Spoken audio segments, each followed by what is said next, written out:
আমি কোনো ব্যক্তিগত লড়াই লড়ছিলাম না, আমি লড়ছিলাম মা বোনেদের জন্য, চাকরি প্রার্থীদের জন্য। আমি তার কয়েক মাস আগে অভিষেক বন্দ্যোপাধ্যায় ভাইপোকে চোখে চোখ রেখে বলেছিলাম যে ডবল ডবল চাকরি দেবেন বলেছিলেন, যে ডবল ডবল চাকরিটা কোথায়? বলছে আমি দেবো বলেছিলাম। মানে মমতা বন্দ্যোপাধ্যায়ের দায় অভিষেক বন্দ্যোপাধ্যায় নিচ্ছেন না, তাহলে মমতা বন্দ্যোপাধ্যায়ের দায় বুঝতে পারছেন পরিস্থিতি কি? প্রত্যেকে হিসাব নেবে, তৃণমূল বিজেপি নয়, সনাতনীদের বাঁচতে গেলে। আমি তো বলছি যে তারকেশ্বরের মানুষ আজ দেখে নেবে যে কি করে ফিরহাদ হাকিমকে তারকেশ্বরের মাথার উপর বসায়। আমি গিয়েছিলাম সাংবাদিকতা করতেই, ঠিক আমাকে রাজনীতিতে নিয়ে আসার প্রধান ভূমিকা যাদের, সেটা হচ্ছে তৃণমূলের। আমি সাংবাদিকতা করছিলাম, আমি প্রশ্ন করছিলাম, প্রশ্ন করার জন্য আপনারা আমাকে আক্রমণ করেছেন, জেলে পাঠিয়েছেন, আবার বাবা মাকে থ্রেট দেওয়া হয়েছে, হুমকি দেওয়া হয়েছে, আমাদের জমি এফেক্টেড হয়েছে। মালদা মুর্শিদাবাদে যা হয়েছে নতুন করে বলার কিছু নেই। সেই মালদা মুর্শিদাবাদের আঁচ তারকেশ্বরে এসেছে। আমার আদিবাসী ছোট্ট বোনকে ছিঁড়ে খুঁড়ে খাওয়ার চেষ্টা করেছে মুর্শিদাবাদ থেকে আগত একজন জিহাদি। আমি মন্দিরে পুজো দিতে গিয়েছিলাম 3 দিন আগেকার কথা। সেখানে নাসির আলী তিনি বলছেন মন্দিরে উঠতে গেলে 50,000 টাকা লাগবে, জিজিয়া কর দেবো নাকি আমরা কি জিজিয়া কর দেবো? কিন্তু আমার মন্দিরে, মা কালীর মন্দিরে উঠতে বাধা দিচ্ছে। আমি আমার মতো করে ট্রিট করব। পুলিশ এটা বুঝতে পারে, পুলিশ কিন্তু সঙ্গে সঙ্গে ওকে তুলে নিয়ে যায়, শেল্টার দেওয়ার করেছে। আমি কুর্নিশ জানাই কাকিমাকে। কাকিমার সঙ্গে আমার এর আগে অনেকবার কথা হয়েছে, আমি ওনাদের বাড়ি গেছি। আমি যখন শিয়ালদা কোর্টে নিয়ে আসা হচ্ছিল, দিল্লি ওনারা গিয়েছিলেন, তখন অনেকবার কথা বলেছি। ওনার বাবা, অভয়া দিদির বাবা এবং মা যে শক্তি দেখিয়েছেন, ওনাদেরকে দেখে গোটা বাংলার মা বোনেদের, গোটা বাংলার মায়েদের শেখা উচিত।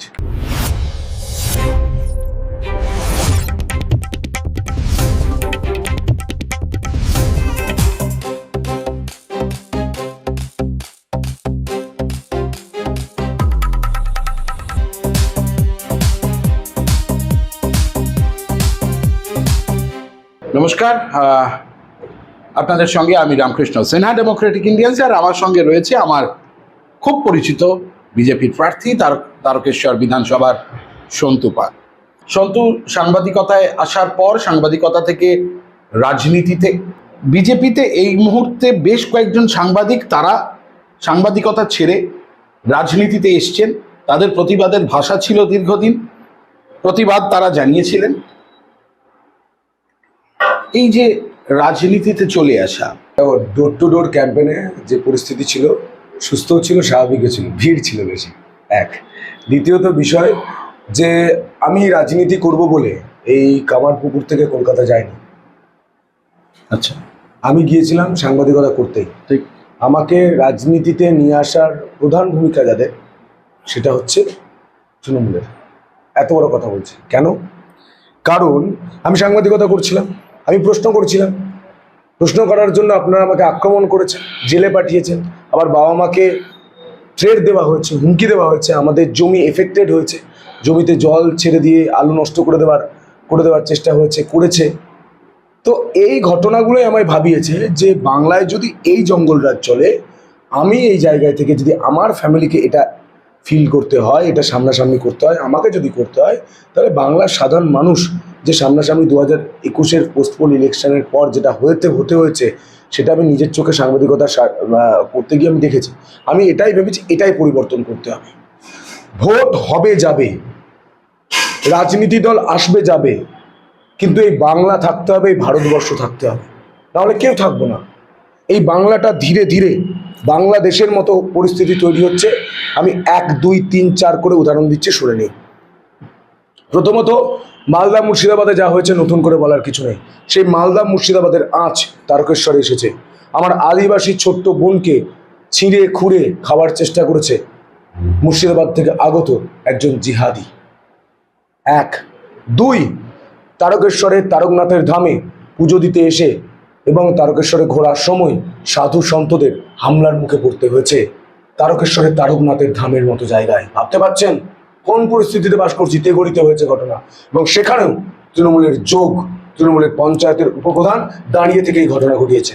3 নম্বর বিষয়, আমি মন্দিরে পুজো দিতে গিয়েছিলাম 3 দিন আগেকার কথা। সেখানে নাসির আলী তিনি বলছেন মন্দিরে উঠতে গেলে 50,000 টাকা লাগবে, জিজিয়া কর দেবো নাকি আমরা কি জিজিয়া কর দেবো? 50,000 টাকা লাগবে, এটা বলার সাহস কি করে দেখায়? আমাকে শারীরিকভাবে হেনস্থা করা হয়েছে। নাসির আলী সহ ওখানকার প্রচুর তৃণমূল নেতা ছিল, আমি কোনো অভিযোগ করিনি। আমি মনে করেছি যে এটা আমার ধর্মীয় বিষয়, রাজনীতি বিষয় নয়, তাই আমি কেস করতে যাইনি। ওনারা তৃণমূল করেন, আমি বিজেপির প্রার্থী, সেটা বড় কথা নয়। কিন্তু আমার মন্দিরে, মা কালীর মন্দিরে উঠতে বাধা দিচ্ছে, আমি আমার মতো করে ট্রিট করব। পুলিশ এটা বুঝতে পারে, পুলিশ কিন্তু সঙ্গে সঙ্গে ওকে তুলে নিয়ে যায় শেল্টার দেওয়ার, শেল্টার, যাতে না সনাতনীরা নিজেদের মতো করে দেখে। নাসির আলী, আমি তো বলছি যে তারকেশ্বরের মানুষ আজ দেখে নেবে যে কি করে ফিরহাদ হাকিমকে তারকেশ্বরের মাথার উপর বসায়, কি করে সায়নী ঘোষ বলার সাহস পায়, দেখানোর সাহস পায় যে শিবরাত্রির দিন আমরা শিব ভক্ত, আমাদের সেই যন্ত্রণা বলবো না, কি আঘাত দিয়েছে, কি ছবি পোস্ট করেছে। আমরা ফুলচন্দন দিয়ে প্রতি সোমবার আমি পুজো দিচ্ছি, আপনি ছিলেন সোমবারে, দেখেছেন? আমি রাজনীতিতে আসার আগেও, ছাত্র জীবনেও আমি ফুলচন্দন দিয়ে দেবাদিদেব মহাদেবকে অর্পণ করে শুরু করি। সে ছবি আমরা জানি, এটা আমার লেগেছে। আমি তো বলছি তারকেশ্বরের মানুষকে, সায়নী ঘোষ, ফিরহাদ হাকিম যা করেছে, যা নাসির আলী করেছে, যা এই কোল্ড স্টোরেজের পেছনে আদিবাসী বোনটার সঙ্গে হয়েছে, যা এখানে সাধু সন্তদের হয়েছে, প্রত্যেকে হিসাব নেবে। তৃণমূল বিজেপি নয়, সনাতনীদের বাঁচতে গেলে। সন্দেশখালির খবর সংগ্রহ করতে যাওয়া, যেটা তুমি ভীষণ রকম আমাদের সবার খুব টেনশনের জায়গা তৈরি হয়ে গিয়েছিল, সেখানে গিয়ে প্রতিবাদ করতে গিয়ে তোমাকে সন্দেশখালির মতন জায়গা থেকে গ্রেফতার করা হলো। দেখুন, আমি কোনো ব্যক্তিগত লড়াই লড়ছিলাম না, আমি লড়ছিলাম মা বোনেদের জন্য, চাকরি প্রার্থীদের জন্য। আমি তার কয়েক মাস আগে অভিষেক বন্দ্যোপাধ্যায় ভাইপোকে চোখে চোখ রেখে বলেছিলাম যে ডবল চাকরি দেবেন বলেছিলেন, যে ডবল চাকরিটা কোথায়? বলছে আমি দেবো বলেছিলাম। মানে মমতা বন্দ্যোপাধ্যায়ের দায় অভিষেক বন্দ্যোপাধ্যায় নিচ্ছেন, তাহলে মমতা বন্দ্যোপাধ্যায়ের দায়, বুঝতে পারছেন পরিস্থিতি কি? তাহলে তৃণমূলকে বা মানুষ কি করে বিশ্বাস করে? মমতা বন্দ্যোপাধ্যায় দায় অভিষেক বন্দ্যোপাধ্যায় নিচ্ছেন, আপনারা কি করে নেবেন? সেই রাগটা মেটানোর জন্য উনি আমার পেছনে প্রচুর লোক লাগিয়েছিলেন, প্রচুর কিছু করেছিলেন, অনেক কিছু বার করার চেষ্টা করেছিলেন, পারেনি। অনেক কিছু ট্র্যাপ দেওয়ার চেষ্টা করেছিলেন, পারেনি। কারণ আমি গ্রামের ছেলে, আমি প্রত্যন্ত চাষি বাড়ির ছেলে, আমি যেভাবে বড় হয়েছি, আমার মধ্যে যে আদর্শ আছে, কোনো দিন আমার মধ্যে আপনি নর্দমার জল ঢোকাতে পারবেন না। যখন পারেননি, তখন সন্দেশকারীতে আমি যখন খবর করছি মা বোনেদের জন্য, তখন তৃণমূলের ঘরের একজন লোককে দিয়ে, তৃণমূলের 2 নেতার আমি খোঁজ করতে গিয়েছিলাম যে আপনাদের বিরুদ্ধে সেম অভিযোগ শাহজাহানের মতো, তারা কোথায়। তার স্ত্রীকে দিয়ে এতটা নিচে এরা নেমে গেছে, এতটা নিচে নেমে গেছে, তার স্ত্রীকে দিয়ে অভিযোগ করিয়ে আমাকে 4 দিনের জন্য জেল খাটিয়েছে। আমি বলছি, রামায়ণ কি জন্য হয়েছে? মা সীতার সম্মান, সম্ভ্রম, এটা রক্ষার জন্য। মহাভারত কি জন্য হয়েছে? দ্রৌপদীর সম্মান, সম্ভ্রম রক্ষা করার জন্য। আমি বলছি, বাংলায় মহিলাদের যেভাবে একের পর এক ঘটনা ঘটেছে, এই বাচ্চা আদিবাসী যে বোনটাকে তারকেশ্বরে যে ঘটনা ঘটিয়েছে, তার উপর অত্যাচার হয়েছে, আরজিকর থেকে শুরু করে, সন্দেশখালী থেকে শুরু করে, কালিয়াগঞ্জ থেকে শুরু করে, কালিয়াচক থেকে শুরু করে, হাঁসখালি থেকে শুরু করে, আজ মা বোনেরা এটা বাংলার মাটি, মা কালীর মাটি হাতে কার্তান তুলে নিয়েছে। এবার আপনি ওই 1,500 টাকা দিয়ে মা বোনেদের থামিয়ে রাখতে পারবেন না। এবার যে লড়াইটা হচ্ছে মা বোনেদের অস্তিত্বের জন্য লড়াই, এবারের যে লড়াইটা হচ্ছে সেটা কৃষকদের অস্তিত্বের জন্য লড়াই, এবারের যে লড়াইটা হচ্ছে যুব সমাজের বাঁচার অস্তিত্বের লড়াই। সেই লড়াইটা সন্তু পাল লড়ছে, সেই লড়াইটা পদ্মফুল লড়ছে, সেই লড়াইটা নরেন্দ্র মোদীজি লড়ছে। অভয়ার মা, তিনি আজকে তার প্রতিবাদ জানাতে গিয়ে তার কোনো সুরাহা হয়নি, তিনি রাস্তায় নেমে পড়েছেন। রাস্তায় নেমে পড়েছে এবং তিনি শুধু তাই নয়, তিনি আজকে নির্বাচনে অংশগ্রহণ করছেন, শুধু বেশ তার তাকে বেশ করেছে। আমি কুর্নিশ জানাই কাকিমাকে। কাকিমার সঙ্গে আমার এর আগে অনেকবার কথা হয়েছে, আমি ওনাদের বাড়ি গেছি। আমি যখন শিয়ালদা কোর্টে নিয়ে আসা হচ্ছিল, দিল্লি ওনারা গিয়েছিলেন, তখন অনেকবার কথা বলেছি। ওনার বাবা, অভয়া দিদির বাবা এবং মা যে শক্তি দেখিয়েছেন, ওনাদেরকে দেখে গোটা বাংলার মা বোনেদের, গোটা বাংলার মায়েদের শেখা উচিত। মেয়েটা চলে গেছে, দিদি আমার চলে গেছে, কিন্তু মা লড়াই করতে ছাড়েনি, বাবা লড়াই করতে ছাড়েনি। আমি সরাসরি ওনাকে মা বলে ডাকতাম, আমি অন এয়ারে মা বলেছিলাম। তার জন্য তৃণমূলের তরফ থেকে সেই ভিডিও কেটে পোস্ট করা হয়েছিল, পোস্ট করে বলা হয়েছিল যে দেখো কত ওর নাটক। আরে আপনাদের এই হৃদয় নেই, আপনাদের নেত্রী মমতা হতে পারে, কিন্তু আপনাদের মনে মমতা নেই, আপনারা নির্মমতার দল। একটা যার বাড়ির মেয়েটাকে এইভাবে চোখ দিয়ে রক্ত বেরিয়ে যায়, তাকে খুন করেছে, ধর্ষণ করে খুন করেছে, তার জন্য আপনারা একসঙ্গে এক জায়গায় রাস্তায় না নেমে রাজনীতি করেছেন। আমি দেখতে চাই অভয়ার বিচারের জন্য কতজন তৃণমূল নেতা আন্দোলন করেছে। দেখান একটা ছবি, দেখাতে পারবেন না। মমতা বন্দ্যোপাধ্যায় বলছেন 10 লাখ টাকা দিতে পারি।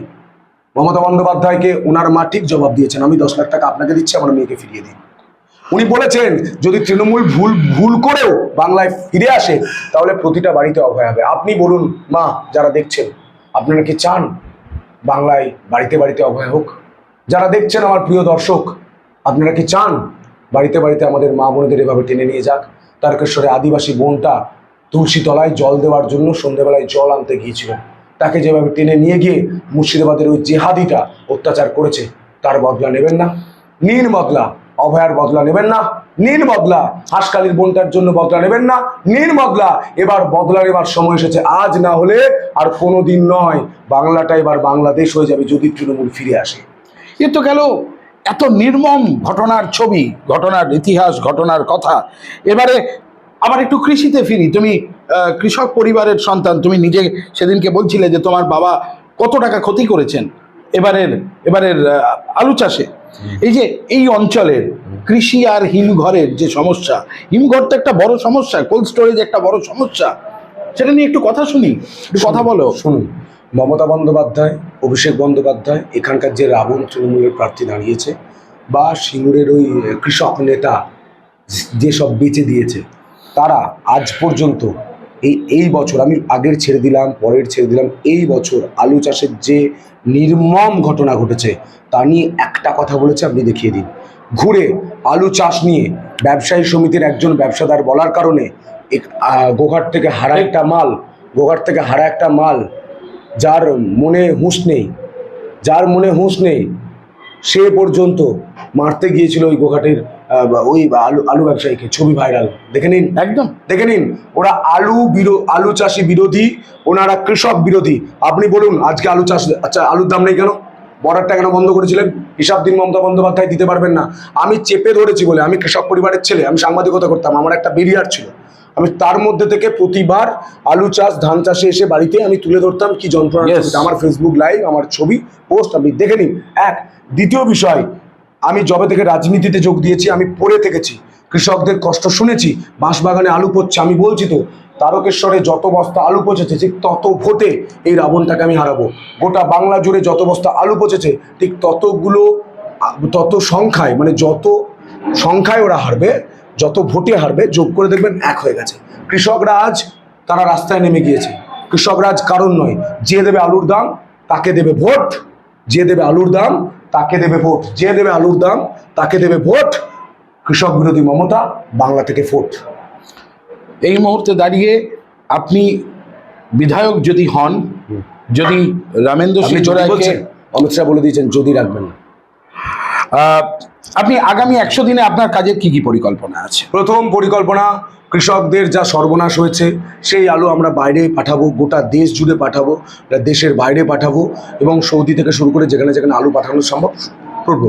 দ্বিতীয় আমার কাজ, এখানে যে হাসপাতালের ঢপ মমতা বন্দ্যোপাধ্যায় দিয়ে গেছেন, ঢপের চপ, সেই হাসপাতালটা তো মোদিজি করবেন। মোদিজির সঙ্গে অলরেডি আমার কথা হয়ে গেছে, মোদিজি তারকেশ্বরে আসছেন, মানে ভেনু তারকেশ্বর, যা সভাটা হচ্ছে হরিপালে, কিন্তু ভেনু তারকেশ্বরে বিজেপির প্রার্থীর জন্য উনি আসছেন, আরও যারা থাকবেন তাদের জন্য আসছেন। 20টা বিধানসভা, ভেনু তারকেশ্বর, দেখবেন অফিসিয়ালি ভেনু তারকেশ্বর লেখা আছে। এটা ওনাদের তরফ থেকে বলা হয়েছে মাঠের ক্লিয়ারেন্স এবং এসপিজি ক্লিয়ারেন্সের জন্য হরিপালে করা হচ্ছে। তো সেই জায়গায় আমি মোদিজিকে কথা হয়েছে, আবারও বলবো যে যাতে এই যে সমবায় সমিতির যে লোনটা আছে সেটা আমরা এসে লাঘব করতে পারি। অলরেডি কথা হয়েছে, অলরেডি বলেছেন আলুর দাম 2 থেকে 3 হাজার টাকা হওয়া প্রয়োজন। আমি লজিক্যালি বলে দেবো কীভাবে হওয়া প্রয়োজন। 3100 টাকা কুইন্টাল ধানের দাম ঠিক করে দেওয়া হচ্ছে, আমাদের ইস্তারে লেখা আছে। আলুর দাম কীভাবে 2 থেকে 3 হাজার টাকা হওয়া প্রয়োজন, কারণ 5 বছর আগে আমরা আলু বেচেছি 1900 টাকা কুইন্টাল, 950 টাকা বস্তা, ঠিক বলছি তো? হ্যাঁ, এবং সেই আলুর বস্তার দাম ছিল 2 থেকে 3 টাকা লাল চটের দাম। আজকে সেই আলুর দাম 100 টাকা বস্তা, লাল চটটার দাম 40 থেকে 45 টাকা। কেন? কাটমানি, ভোটের আগে চাই মানি, তার জন্য কাটমানি। তৃণমূলের মন্ত্র এটা। তৃণমূল এই কাটমানিটা নেওয়ার কারণে আলুর এই বস্তার এই কারণ, আর এবং বর্ডারটা বন্ধ করে উনি কম টাকায় বড় ব্যবসাদারদের হাতে আলু তুলে দিচ্ছেন, তারা বাইরে নিয়েছেন। আপনি বলুন তারকেশ্বরের একটা কেন বন্ধ হলো? হিসাব দিতে পারবে তৃণমূল? কে বন্ধ করেছে? সব জানি। কার রাজ চলে ওখানে? রাবণ রাজ। সেই রাবণ রাজের জন্য লোকজন নিয়ে গিয়ে অসহযোগিতা করে তিনি বন্ধ করে দিয়েছেন। মমতা বন্দ্যোপাধ্যায়ের কাছে ফোন গিয়েছে যে দিদি র্যাক তো শুরু হয়ে গেছে, তাহলে ওই ব্যবসাদার বলছে তো আর পরের টাকাটা দেবে না। দিদি ওখান থেকে ফোন করছে, এই বন্ধ করে দাও, বন্ধ করে দাও, বন্ধ করে দাও। ওখান থেকে লোক গিয়ে ঝামেলা করে র্যাক বন্ধ করে দিয়েছে। আমি বলে দিচ্ছি, টেবিলে বলে দিচ্ছি, টেবিলে কি পেপার পড়ছে মমতা বন্দ্যোপাধ্যায় সেটা বলার জন্য মমতা বন্দ্যোপাধ্যায়ের পাশের লোকটা আমাদের সঙ্গে রয়েছে। আমি এটা তো কথা বলছি, এখানকার যিনি প্রার্থী হয়েছেন তার সঙ্গে একটা লোক ঘুরে, পাখি নাম, পাখি, টুনটুন পাখি, কুনকুন পাখি, ঝুনঝুন পাখি, অনেক পাখি রয়েছে। সেই পাখি ঘুরতে গিয়েছিল পাহাড়ে ঠান্ডা খেতে। তখন ওনার বসের অর্থাৎ রাবণের নাম ঘোষণা হয়ে গেছে। অতদিন পাহাড়ে গিয়ে কি করছিলেন? কার সঙ্গে দেখা করেছেন? কার সঙ্গে দেখা করেছেন? হ্যাঁ, রাবণকে বলবো আর মমতা বন্দ্যোপাধ্যায়কে বলবো, আপনাদের হারার পেছনে আপনাদের দলের লোক দায়ী। কেন? কারণ ওই বেচামান না আপনাকে শিখিয়ে দিচ্ছে যে সমস্ত আলু দিদি স্টোরে ঢুকে গেছে। স্টোরে আলু ঢুকেছে, মাঠে মাঠে আলু পড়ে আছে। ভুল তথ্য এবং দিচ্ছে, আলুর দাম কোথায় গিয়ে নেমেছে? ভুল তথ্য দিচ্ছে। এই কারণে মমতা বন্দ্যোপাধ্যায় মিসগাইড হচ্ছেন। এই রাবণকেও ভুল তথ্য দিচ্ছে টুনটুন পাখি, আর ওখানে লালটু পল্টু কেলটু মল্টু, আমরা রাস্তার কুকুরের নাম দিই, সে এসেছিল, দেখিয়ে দিয়েছি। আর আমাদের নাসির আলী তৃণমূলের নেতা, সে জয় বাংলা বলে আমাকে মন্দিরে উঠতে বাধা দিচ্ছিল, তাকেও দেখিয়ে দিয়েছে। আমার গাড়ি একজন ভাঙতে এসেছিল, দেখিয়ে দিয়েছি। আমাকে একজন মারতে এসেছিল, 3 জন মিলে, দেখিয়ে দিয়েছি। বিজেপি এবার ছিঁড়ে কথা বলবে না। সন্তু শুনকে সন্ত সমঝে ক্যা? সন্ত নেই, সুনামি হুঁ मैं। সন্তু, আবার ঝড় উঠুক। আমি শেষ প্রশ্ন করে আজকের মতন এই আলোচনা এবং এই যে কথাবার্তা এগুলো শেষ করব। সন্তু, একটা শেষ প্রশ্ন। দলের শৃঙ্খলা, দলকে নতুন পুরনো এই সংঘাতকে সামলে চলা, সেটা কিভাবে ম্যানেজ করছো? নতুন পুরনো মানে? ইনি কে? ইনি একা এখানে রাস্তা অবরোধ করেছে। আমি ওই পুরনো, আমাদের কোনো এটা নতুন পুরনো নয়, কিছু নেই। যে কাজ করবে সেই নতুন, আর যে কাজ করবে না সেই পুরনো হয়ে গেল। নতুন পুরনো আমার কি? তুমি বিজেপিতে কাজ করবে না। শুনুন, বিজেপিতে একটাই নেতা নরেন্দ্র মোদী, বিজেপিতে একটাই প্রতীক, সেটা হচ্ছে পদ্মফুল। কি হ্যাঁ, দাদা এতদিন আমার সঙ্গে হাঁটছে, এবং সারাক্ষণ হ্যাঁ, এখানে সবাই আছে। গণেশ দা প্রথম দিন থেকে আছে, তারপর দিদি এসেছেন, পর্ণাদি এসছেন, বাবু সব আছেন, আমরা সবাই। আমি অনেক অনেক সাফল্য কামনা করছি এই মুহূর্তে দাঁড়িয়ে। আজ এ পর্যন্তই, নমস্কার।